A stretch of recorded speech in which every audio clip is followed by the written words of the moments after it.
Hello, and welcome to the Scouse Science Podcast.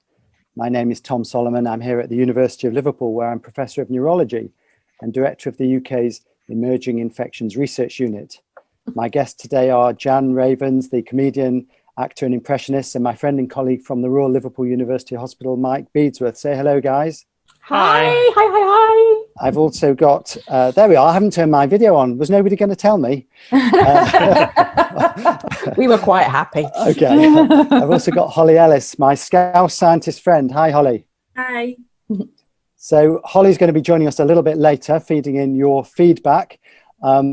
Just a bit of housekeeping for everyone. So we want to hear from you. We want to hear what you think. We want to hear your comments and questions, and you can send those in via the Zoom chat function, or if you're one of the thousands of people on Facebook, you can send them in via Facebook. I think on Facebook you can also do little love hearts as well, can't you? Is that right, Holly? Have you ever seen that? People can click little love hearts and thumbs up. So let's have lots of that, and Holly will keep an eye on all of that stuff. To check it's working, what you could do now is message and send in a message and say where you're from, say hello, tell us whether this is your first time or whether you're a repeat offender. It's a lovely sunny day here in Liverpool, as you can see. That's just outside the window. What's the weather like where you are? Are you feeling happy, warm, positive? Or is it still here in West London? Here in West London, it's actually quite bright, but it's freezing. It's freezing. Yeah, it's really. There's a really cold wind. I mean, I was thinking it was all going to be gorgeous, but anyway, it's okay. At least it's bright. My mother's got in nice and early on the chat function. Jenny says she says she's a super supporter. Thank you, Jenny. And but she's not told us about the weather in Cheshire. It's sunny in Formby.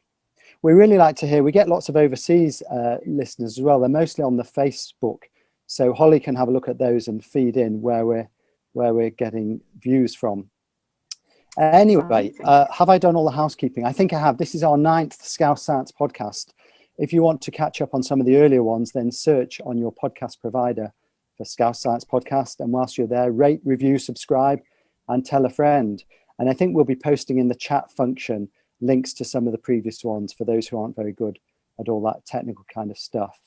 So the idea of the Scouse Science Podcast, it's a chance for us to talk a little bit more leisurely than I do when I'm on the radio or the television. That's always a bit pressurized. And I've got with me a great doctor from over the road, Mike Beadsworth, who's going to help discuss some of the scientific aspects. And then also we've got Jan Ravens, whose job is to help us keep things real. And, it's not my usual job. No, it's not a usual job, but you know, these are different times. I know. Unprecedented is what everybody says all the time. Exactly, they do. Now, Jan, let me introduce Jan properly. So with her unique mix of hilarious mimicry and sharp satire, Jan is one of the UK's most successful impressionists. She's a long-running star of BBC Radio 4's Dead Ringers, where her Theresa May impression achieved cult status. Oh, yes. Which is more than we can say for Theresa May. She appears on lots of other Radio 4 programmes. Just a minute, I'm sorry, I haven't a clue. She also, was on Spitting Image. And she was actually born in Merseyside, in Hoylake, just on the Wirral. And she studied drama at Homerton College, Cambridge. And here she became the first woman president of the Footlights. She took a show to the Edinburgh Festival where she won the first Perrier Comedy Award. I didn't know all these things about you, Jan. It's amazing what you can find on Wikipedia. It is. Is any of it true? It probably. Yeah. I wasn't actually born in Hoylake. I was born in Clatterbridge Hospital. Okay. But yeah, lived for a long time in Hoylake and went to West Kirby Grammar School and yeah. And it was at the festival. So you won the first Perrier Comedy Award. Yeah, I directed it. Yeah. I mean, it had a really kind of, the cast was sort of like Emma Thompson, Stephen Fry, Hugh Laurie, and Tony Slattery. Right. And, or the famous amalgam Hugh Laurie. And so it won the first Perrier Award because they were obviously all marvellous. So that's amazing. Yeah, it was. It was extraordinary. So long ago now. That was 1981. Wow. And it was at the festival that you and I first met in 2017. Yes. You were, I think, were you being a difficult woman at that stage? I was doing my show Difficult Woman, because it was the time when Theresa May, had just sort of appeared on the steps of Downing Street and done her speech, where we all suddenly realised what she actually sounded like. Because when she was Home Secretary, she'd basically been sort of, saying absolutely nothing and waiting for the posh boys to screw it up, which they duly did. And then she came out and saying, do you know that if you're born poor, and did that sort of very Ed Miliband-esque speech. And then I suddenly sort of heard her and kind of, this woman that is just all about the tension, it's sort of like she wants to smile, but the rest of her face won't let her.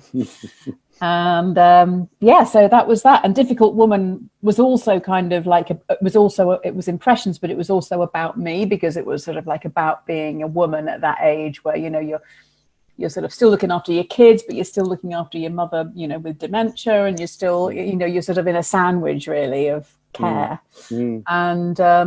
And also, things are changing in your own life, like work's changing, or you might be at a stage where your marital status is changing. So many things were, so it was difficult kind of in all sorts of ways. So it was, plenty of material for a show. Now, Mike, I won't ask you if you know any difficult women, but let me introduce you properly. So Mike, I've known for a long time. He's a consultant at the Royal Liverpool University Hospital Tropical and Infectious Disease Unit. He trained originally at St Andrews and then the University of Manchester, spent time in Zambia and Malawi, and then came back to Liverpool, where he particularly importantly led the high consequence infectious diseases unit, and you were leading that at the start of the pandemic. Just to explain to people, what does that mean, high consequence infectious diseases unit? Well, thanks, Tom, for having me on. Sorry, I'm not nearly as interesting as Jan. Hey, we'll be the judge of that, lad. And certainly not as amusing or talented. The high consequence infectious diseases is for the general public really stemmed from 2014, when there was the Ebola epidemic in West Africa, and some clever people did some modelling when a lot of volunteers went over from the UK to suggest that there would be 4 or 5 people probably that would return to the UK with Ebola or viral hemorrhagic fever. And it was recognised at the time that there were probably 1 or 2 beds in London and in Newcastle that could take these patients. And if it went to number 3, there was a lot of problems for the UK. So we were asked as one of the oldest tropical schools and the infectious disease unit if we could provide a surge status alongside Sheffield with Newcastle and the Royal Free, and that became what became the high consequence infectious disease network, and that gradually evolved over 2 or 3 years, and as with all things in the NHS, was finally commissioned as a formal structure, and I think it has been interesting because it's shown that. Sorry, on you go, Tom. Just in terms of so people understand what the high consequence infectious diseases are those which, if you're a doctor or nurse looking after the patient, these are things that they might spread to you. So you have to paint a, as they say on the radio, paint a virtual or visual picture of what it looks like and what the doctors look like, what you'd be wearing. So you're absolutely right. So these are the sort of diseases that are rare, infectious from human to human with a mortality, and they don't have a treatment at the moment. So things like Ebola, Lassa fever. We've recently had a case of MERS, which is one of the same within the same group as the COVID, but with a higher mortality. And monkeypox, we had a few cases within the network a couple of years ago. And these are the rooms where we're all wearing these sort of space suits with the zipped gowns, Wellington boots, and visors and masks. And the importance of all of that, apart from that the nurses are amazing and control you when you're taking off and putting on your stuff is to first of all treat the rest of the population, the public, and the healthcare staff as the priority, and to make sure that the patient, you do as well as you can for the patient, and luckily all of ours have survived, but also you can't get that disease out into the community. As we've seen with COVID, once it gets into community spread, it's a disaster. But with these, they're less. They are to an extent less infectious, and it is small numbers, and that was the aim of it, and continued to be the aim of the high consequence side of it until COVID. So when we've had patients like that, I guess it's worked because they've been looked after in one of the high consequence units. And these very nasty viruses, MERS, monkeypox, have not spread beyond, to other healthcare workers and to other people, to the public. So in that sense, it's worked, hasn't it? Yeah, it's a system, and I think it is one of the most impressive systems in the world for small numbers. And yeah, it does work for them. Let me check, Jan. With Jan, are we talking, because we may have slipped into a couple of medics chatting away? Is everything we're saying making sense to you? No, absolutely. I mean, I'm actually just wondering if either of you have ever kind of caught something really horrible, because I know that you both work with a lot of infectious diseases. Has either of you ever caught anything horrible? That's a good question. I'll let Mike go first, because I have thought I had, which is frightening. Mike, have you ever, when you've worn all that gear and the sweat's trickling down your back, thought, oh God, this is it? No, it's a really, really good question. No, I've been really lucky that I haven't. And I think that again is because our nursing team that are a lot of the time ignored are so excellent. I have managed to pick up malaria in Africa out of stupidity, though. What stupidity? Yeah. That forgetting to take the last set of pills. Okay. Jan, have you ever had any of these exotic diseases? No, I've never had anything exotic at all. Remember travel? It's what we used to do. I'm looking forward to catching something, anytime soon. I have my jab now, so yeah. But have you, so you were saying you had caught something? Well, so when I not in this country, but I worked in Vietnam many years ago, and we didn't have the same the kind of high consequence infectious disease facilities that Mike's talking about. And so I remember looking after a patient, and there was a lot of dengue around. Now, dengue makes people bleed, but it's not high consequence infectious disease. You can't get it from looking after a patient. You can only get it by being bitten by a mosquito that carries the virus. And I remember looking after a young girl who we thought had dengue, and she'd bled a lot. So I'd got rather, covered in blood, to be frank. Thinking, well, it's dengue, it doesn't really matter that much. And then it turns out that she was negative for dengue. And for a few days, we thought she had another hemorrhagic fever. And then I got a bit of a fever, and probably nothing, but, just being slightly neurotic. I thought, oh, I'm in trouble here. And luckily I wasn't. But it was a bit of a wake-up call to be really careful when looking after people who might have an infection. It's funny because we're so much more used to it now, aren't we? The whole kind of thing of seeing people in these sort of space suits, which seems so alien. Yeah. We're so kind of, we're not inured to it because we're still kind of thinking, oh, these guys, just to work in that gear all day, especially when you're under so much pressure and, everybody's dealing with more patients than they normally would be and all that kind of thing at the moment, it must be extraordinary. I mean, my heart and love and admiration goes out to everybody. So I think particularly the intensivists and the nurses and the healthcare auxiliaries, and again, Tom and I are consultants, so I'm not having a go at consultants, but we at least have the luxury of being able to go in, see patients, make a decision and come out again, whereas it's other people that are there 24/7 and it's hot and sweaty and horrible. And I think that it's really highlighted something with the PPE or the personal protective equipment, that a lot of it was either designed and evolved for these, Ebola, monkeypox, or it was for flu, and there was this great big hole that's been in the middle, and you see it, Jan, all the time on TV, and depending on which country or which hospital, people wearing all sorts of different equipment.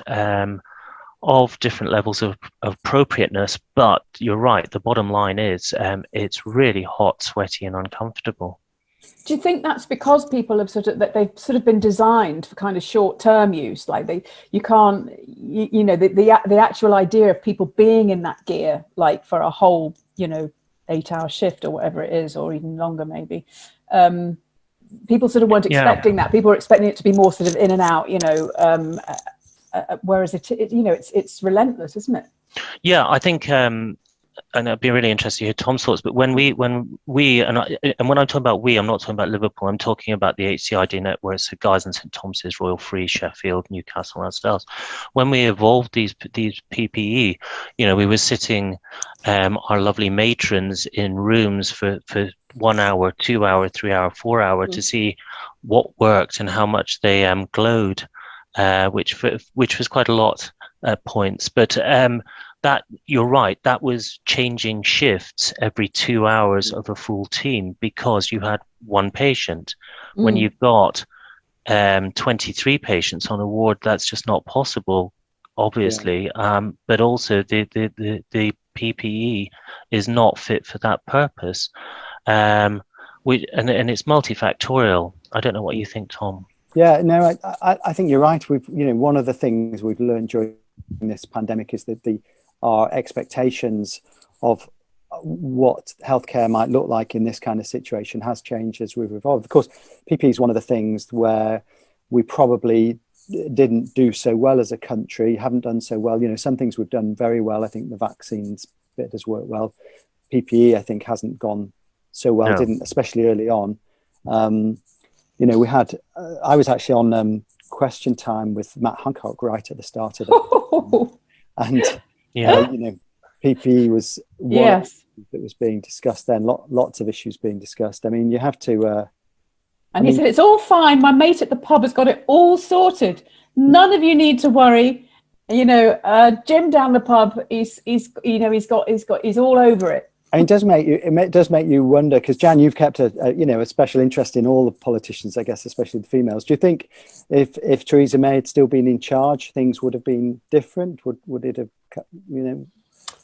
I think we would have had the idea that she was definitely kind of paying more attention, because I think Theresa is one of those people that always does her homework and always makes sure that she's done absolutely every bit of research. And she certainly wouldn't have, not attended 5 Cobra meetings, and gone off and tried to sort out his marriage or whatever it was at the beginning of the pandemic. I think she probably would have.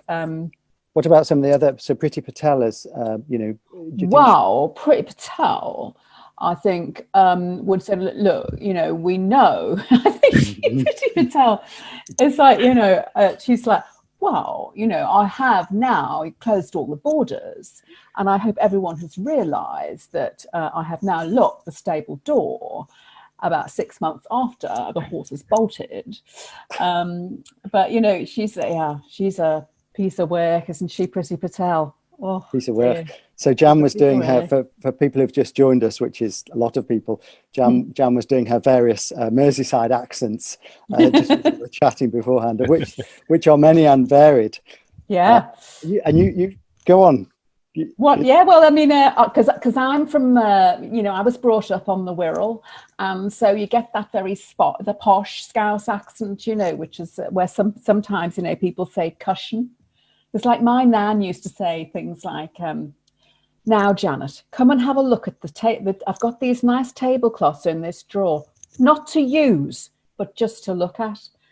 And actually, the first impression I ever did was my mum. And my mum had all these brilliant expressions. I don't know if they were Scouse or if they were just hers, but she used to say, if somebody looked a bit grumpy, my mum would say, she had a face like a fried shoe.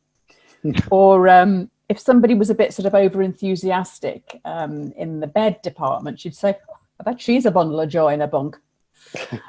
And my favourite one was always, well, Jean Parry, Barbara, all her geese are swans. If somebody was being a bit boastful about their kids, all her geese are swans. Yeah. But yeah, my mum sort of morphed into Hyacinth Bouquet, really, because of course she's from Pat Routledge is from Bebington as well. Yeah.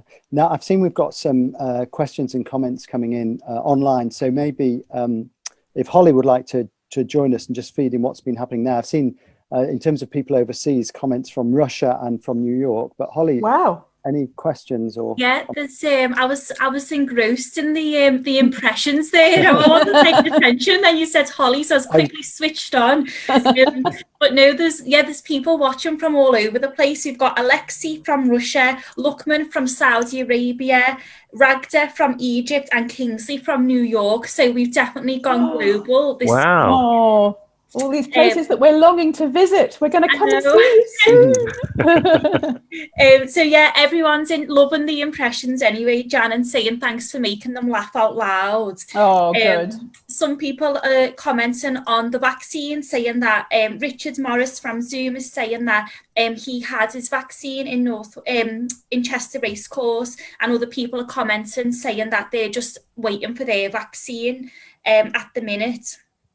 There is a question on Zoom from Kevin, who's asking whether has the COVID pandemic made us better prepared for a much more virulent viral pandemic, where the virus may have a much longer latency period and mortality rate of 30%. So very specific question there. Mike, do you want to have a go at that, even if not worrying about the specifics, but are we better prepared for a more virulent pandemic? Yeah, no. At the moment, we couldn't be worse prepared, could we? No, I was going to say, I think, Tom, you and I are trying to be a little bit politically correct about it. No, we don't do political on this. Just having a chat. We're better prepared for a pandemic now than we were 6 months ago. That's for sure. And I think some things are better. Moving back to the high mortality that's brought up, and that's a really interesting question. There is no doubt that the meetings, the national meetings that I've been invited to be on, have been very much, we need to expand the high consequence network to include larger numbers and larger numbers of beds and some more hospitals, so that the whole of the regions of England, Wales, and then also the UK with the devolved parliaments are involved. I know that's a bit of a dull answer, but some people are really thinking that this is highlighted huge weaknesses, as we said, in that sort of middle ground. I don't think we're any better prepared now, but we will be better prepared. I think the fundamental of an easy to spread, relatively mortality pandemic like COVID, which is not flu, and I'm not trying to compare it to flu, is the problem is the sheer volumes and numbers, and the NHS has had so much infrastructure taken away from it over the last 10 or 12 years. It was never ready for anything like this.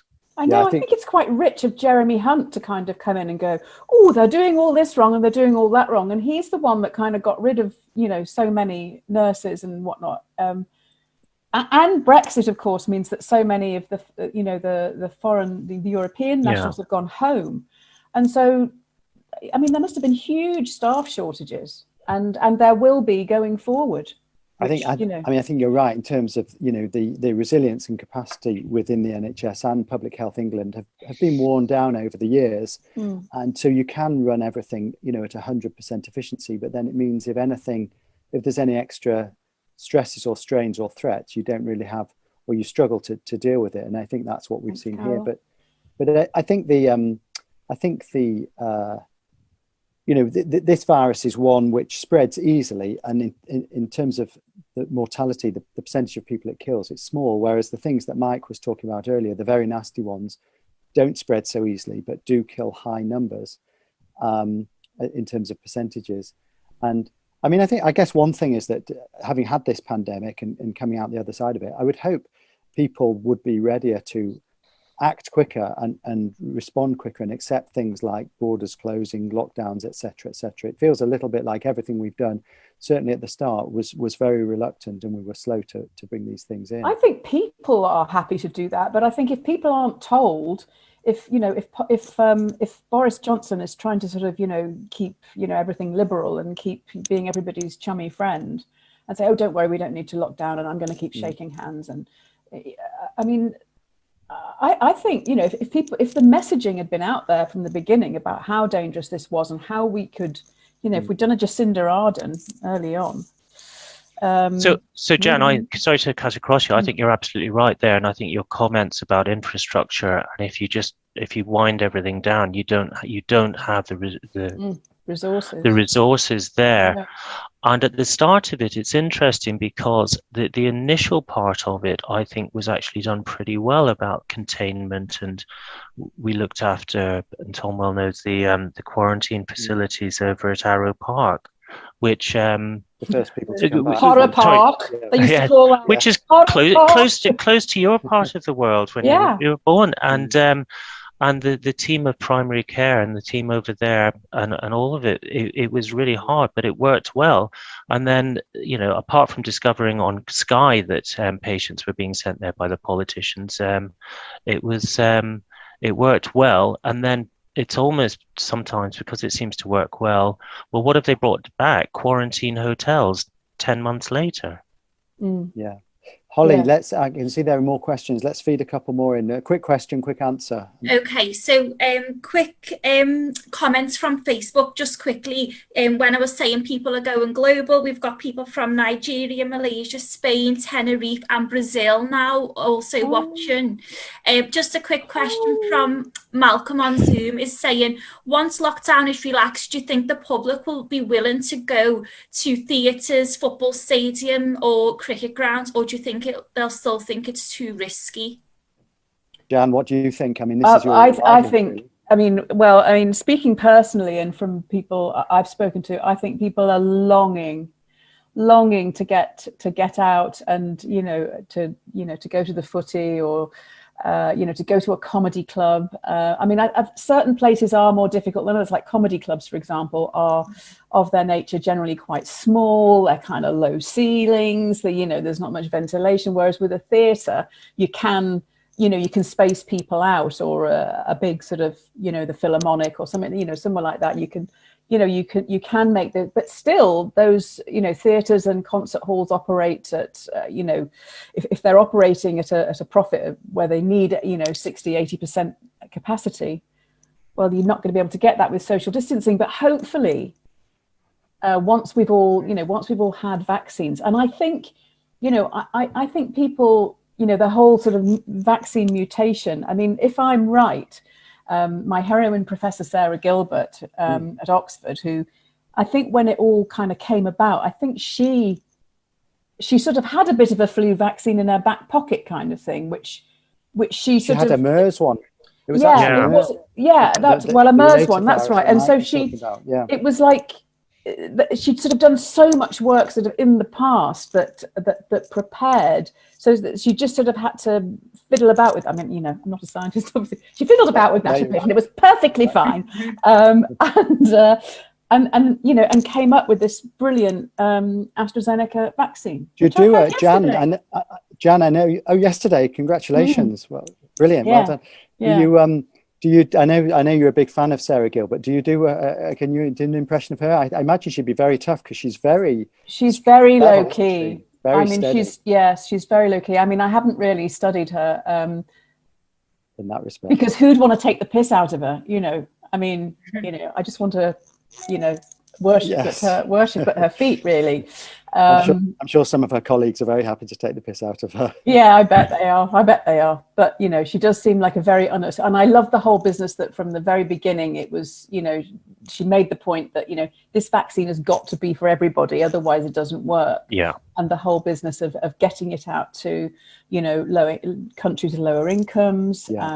And hopefully we will be able to do that. Now we seem to have 8 billion vaccines when there are only 60 million of us. Let's take Louise Hellman is a former MP from this part of the world. Oh, yes. Is a pal as well. She's a sort of a great friend of the university. Do you want to feed her question in, Holly? Yeah, so she's asking, are there any lessons for how public health should be organised? Should local authorities or regions have more powers? Is that the question you were after? Yeah. I mean, Mike, you may have thoughts on that. I think one of the big lessons has been that we do much better when we do things locally. and also when we use structures that are already there rather than inventing new structures. So I've got local friends who are part of the test, track and trace, which is basically they're operating through call centres, could be taking calls and dealing with people anywhere in the country, because that's the way it's been organised. Whereas, of course, we've had testing, tracking and tracing for about 150 years. Public health was invented in this country, always done locally, because local people know the local scene, they know the local situation, they can go and knock on doors. And they're sort of frustrated they're having to do it through this telephone system. Mike, what's your take on that? Yeah, I think you're right, Tom. I think it's been difficult since the reforms of the early 2010s, when a lot of the public health system was merged and stuck in with the councils, and there were huge issues with funding. And then more recently, who are the experts at contact tracing? Well, sexual health and other groups like that, and they weren't used and they weren't made advantage of when they know what they're doing. And if you want a decent public health system, you've got to put money in it, and it's got to be public health. I think the clue, rather than run by the private sector, and I guess the clue's in the name. Yeah, thanks. I mean, it does seem like the vaccination programme, which has been largely run by the NHS, has done so much better than the test and trace. Although I think there's still some confusion around that. I mean, I actually went online because I'm 62 and I hadn't been called for a vaccine. And so in the end, I went online and there was so much availability. I mean, I went online on Friday and got the jab on Monday. And there was availability for the whole week because, whereas they said, oh no, it's a bit like, I mean, it sounds a terrible allegory to make, but it's like at Grenfell Tower, and they were saying, no, don't come out of your things, just stay there. But then, no, don't get in touch with don't you make the first move, we'll get in touch with you. And actually, if you do get in touch with the website, there's plenty of availability for the vaccine, which people might not know, as long as you're in the right age group. I think you're right. I think to begin with, they didn't want, it's about capacity, supply and demand. And at the beginning, demand clearly was much more than supply. I think, it's now clearly there's more vaccine available, and that it's about filling in some of the gaps. But they probably didn't call you, Jan, because they couldn't believe you were 62. Even I know, it's almost incredible, isn't it? This lockdown grey hair that I've got on the go here. Holly, we're going to let you go so that you can stack up some more questions for us, and keep an eye on the incoming, as they call it. Mike, I interrupted you there.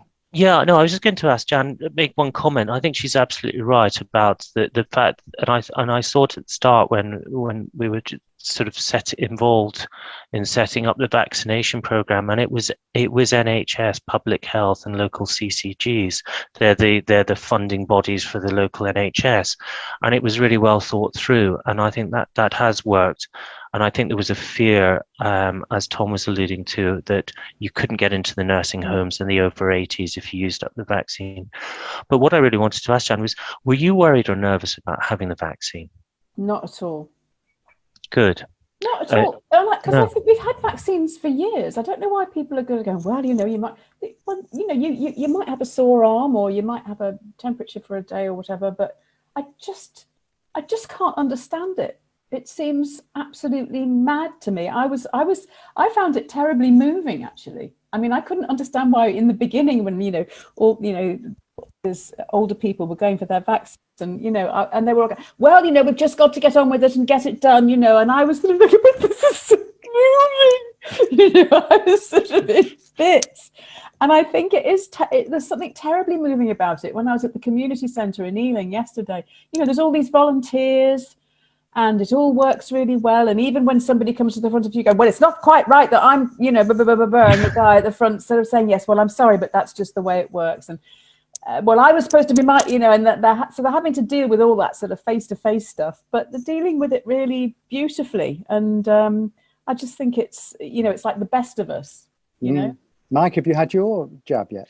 Yeah, I had the jab at the start of January. I had the Pfizer one, and I was really impressed with the just the whole slickness of it all, and had a sore arm. The reason I was asking, I saw a patient a couple of weeks ago who was showing me on Facebook that they weren't going to have the vaccine because they would die within 12 months. And I was slightly confused because it was a really healthy conversation, but it was also, well, why would I have the vaccine if I'm going to die in 12 months?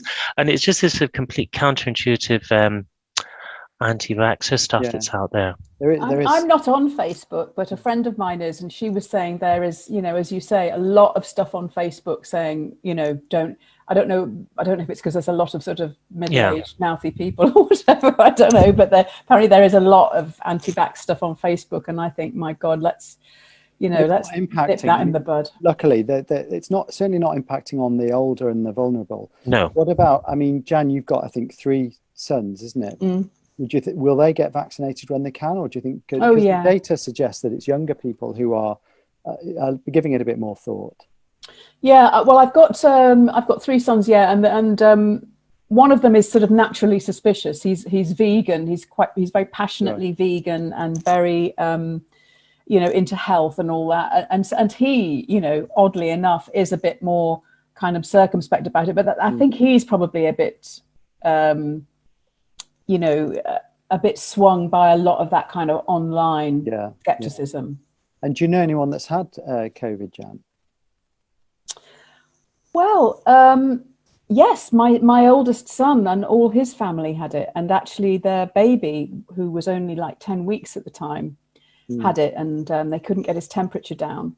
Right. And he had to go to hospital with Jessie, the mum. Alfie, my son, Alfie Brown, he's a comedian, and he's married. His girlfriend is Jessie Cave, and she's very, very visible on Instagram. And so she and Tennessee, the little baby, were all over Instagram, and so she, the whole all her followers were sort of in this saga as well, and it was very and actually but he was always all right, Tennessee. He was kind of like, he was smiling all the way through it, so I was never that worried because he didn't seem really ill. Whereas Alfie, who's 33, was really breathless. He had the oximeter, so and his oxygen levels never went down that far, but he was really breathless, and I was very worried about him for about a week. And how is he now? Has he got over it completely, or is he one of these he seems to be fine. The long haulers? He seems to be fine, but they all had it because Jessie's mum lives with them and her sister, and so that and so it just went through all of them. But Mike, none of them had it badly. Have you seen many of these people with the long-term problems afterwards, Mike? Yeah, and it's exactly as Jan says. It's a real mishmash. I've seen, it's been nice. You've seen 80-year-olds that have come in, surprised by their test, and walked home the next day. Although a lot have sadly died, but you've seen people in their 20s and 30s that get over the first infection in the lungs, the pneumonitis in the lungs, but are absolutely knackered and wiped out 10, 12. 16 weeks later. And there's I can't see, you're a cleverer person than I am by far, Tom, but I can't see at the moment any relationship between severity of COVID and then these complications afterwards. And I'm wary to getting into the discussions of is it a chronic fatigue ME type pattern, or is it a post-viral, or is it something different, because we just don't know. But it's interesting when you're describing your son, because we've seen people that have been really dog sick who are not in the over 50s or over 55s male with type 2 diabetic characteristics, and it has been awful for some. I think what's to be done about that is another slow train crash coming down the line as well, Tom. Full of optimism and yes, it's all glass half empty. No, but I think you're right in answer to your question. It's surprising these symptoms that people have afterwards don't seem the milder symptoms we're talking about. Clearly, if you go into hospital with COVID and you have a stroke, then you're left with a stroke, and that's not really a surprise. If you go into hospital and you're on intensive care because you've got terrible lung disease, it's not surprising that a few months out of hospital, you still can't go for a run. Your lungs take time to recover. But I think the surprising ones, and where all this long COVID story has come from is people who had relatively mild disease, and then afterwards they're just not quite right, back to normal. And I almost count myself in that group, Mike, as we were talking about the other day. Yeah. Someone who had pretty trivial disease, just in bed for a week at home, and it did take me a few weeks to get back to fully being sharp and 100%. And but so I think that you're right, because so many people have had this infection, and then until vaccine gets everywhere, the numbers are still going up. We're going to, as well as the long-term problems from people who had serious illness, there's quite a lot of less serious problems, but nevertheless they're there in people who had milder illness to begin with, and they're going to need. So interesting. Yeah. The kind of that you, like you were saying, Mike, that you can't there's no relationship between the severity of the illness and the severity of the long-term effects.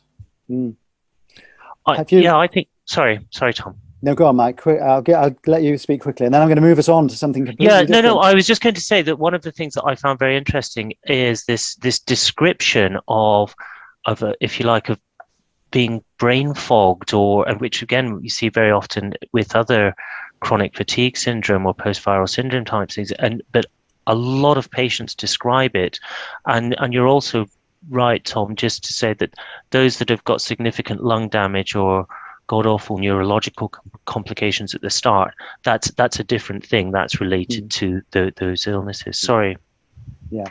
No, and until one of the challenges is that until people disentangle those two groups, it's going to be very hard to study and make sense of things. But I wanted to talk about something completely different. Alex Salmond and Nicola Sturgeon.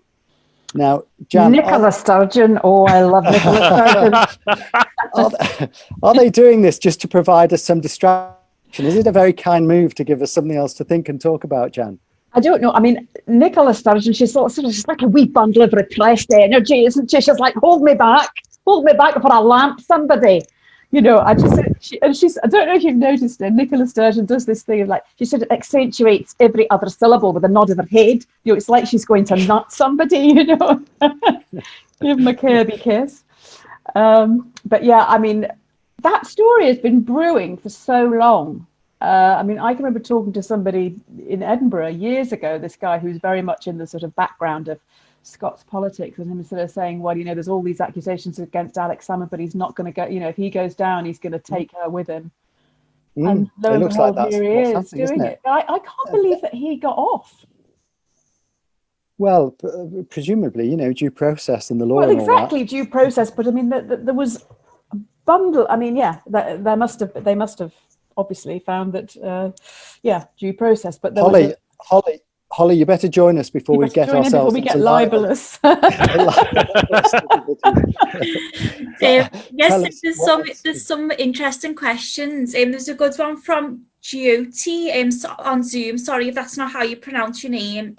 But she's saying, what's your view about the low uptake of vaccines by BAME groups? Is the data correct? I'm of Indian origin and everyone I know is trying to get it ASAP. Is it only specific BAME groups, and should we be putting all BAME people in this like one category? Yeah, good question. The data I've seen quite recently suggests that it's actually, rather than all BAME groups, it's Black rather than Asian, where particularly it's been a struggle to encourage them to get vaccinated. And I think what was her name, Jyoti, is right to suggest that we shouldn't lump all these groups together. They're different people with different issues, and we need to focus on those where there really is a struggle to get them vaccinated. Yeah, exactly. Another question on Zoom from Brian Doman. Why has the Northwest suffered the most deaths? Is poverty to blame? I'll let Mike have a go at that one if you want. Probably. And hospital bed numbers and intensive care and primary care and comorbidities with, for example, type 2 diabetes and obesity, and multi-generational houses with ease of spread and mixed messaging about staying at home, and probably all of the above, and other things that we don't understand. Yeah, so it's probably a bit of all of those reasons, like you said. So another question from Will Reed is asking about this news story that's been going around about this person who's got the Brazil variant, basically saying, you know, we've got a multi-million-pound track and trace system, yet the post office is now looking for an infected person with the Brazil variant. Comments, please. Jan. I'll let Jan do the comment first. Because it's comedy, isn't it? This is pure comedy. Yeah, you couldn't make it up. I mean, you know, this is Priti Patel, isn't it? It's like, you know, it's what has she been doing? I mean, I think the whole, the whole kind of the quarantine and track and trace system has been just a joke. I mean, a tragic joke, actually, a very tragic joke. But the critical thing is you have to, if you do want people to self-isolate, or stay at home in quarantine, you have to pay them. If they can't, you know, if their only income is what they can go out and get from working, then you have to actually pay people to do that. And if you look at the countries that have done it well, they have, one, either rigorously enforced it because they have stronger states, you know, places like Vietnam, China, and or two, they've actually paid people so they don't have to go out to work. Yeah, a friend of mine was stuck here seeing family when the first lockdown happened last March, and they got a flight back to Australia. They're from Adelaide, but they got a flight back to Melbourne, and they had to stay in a hotel in Melbourne for 2 weeks. Absolutely stay in the room. You know, food was brought to them at the door, and they, you know, had to. There was no contact with anybody whatsoever. It must have been an absolute bloody nightmare. But nonetheless, those kind of stringent measures very early on, they worked, you know, they worked really well. And actually, Greece as well. Greece has been amazing. I mean, for all the Greek government do all sorts of things wrong. I've got a little house in Corfu, and they've had like about 3 cases on Corfu, and they shut down really early and really strong, like in other places in Europe where, you know, you had to have a chitty to go out and, you know, get the Isle of Man have done it well as well. Holly, what else have you got for us? Yeah, Isle of Man's been brilliant. They just, you know, because they're an island. And so are we. Yeah.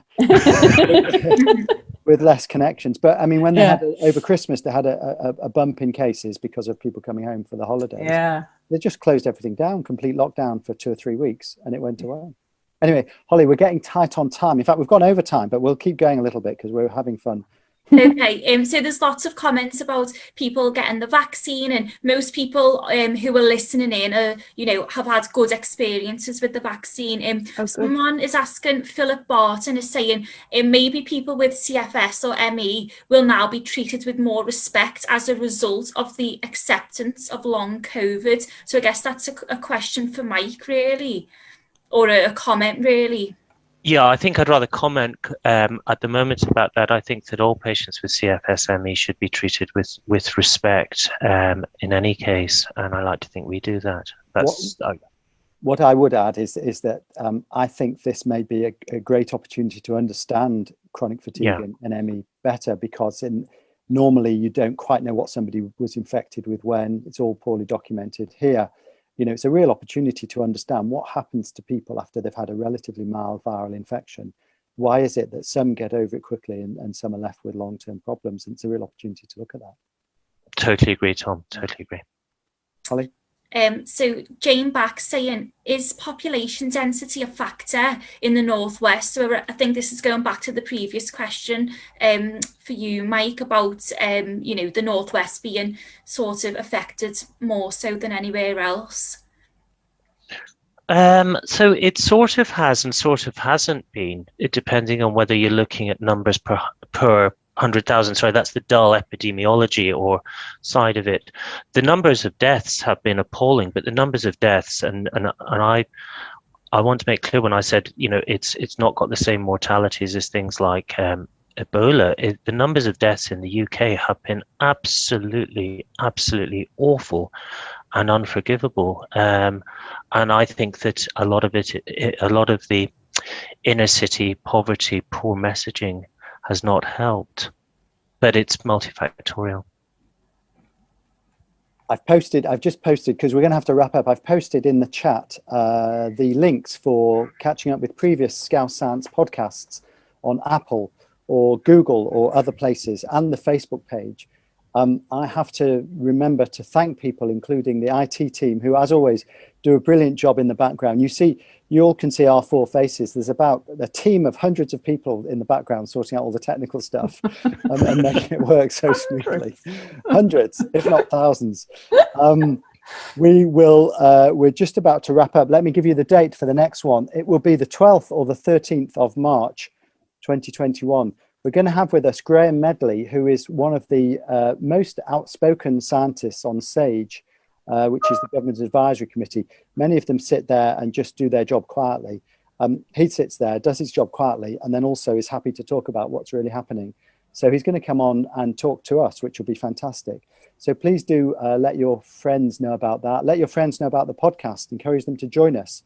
And all I need to do now is thank Holly, as always, for helping us keep on top of things, and to thank Mike and Jan for joining us. And after 3, we will all collectively together, we will say goodbye. 1, Okay. 2, 3. Bye, everybody. Bye. Bye.